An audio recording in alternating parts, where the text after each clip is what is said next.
Hi, Stuart Barn here, and this is the third video in this series on the major pentatonic scale. Today it's major pentatonic shape 3. Now, as before, you need to visualize chord shape number 3. So we're doing it in A. Here was A shape 1. Here is A shape 2. Here is A shape 3. One looks like a C. The A major pentatonic scale shape 3 is this one. I'll leave a link in the notes below.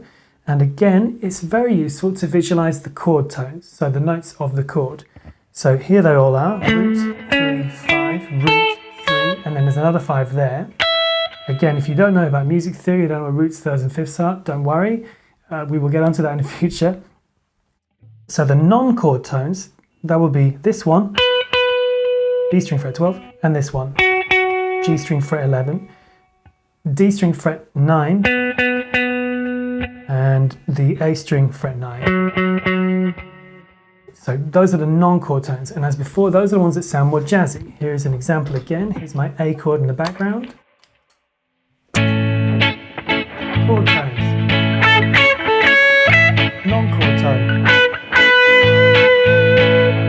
Chord tones.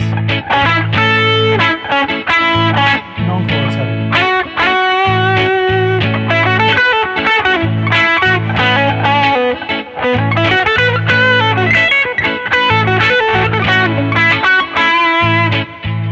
So broadly, playing the chord tones more than the non-chord tones probably makes the most sense.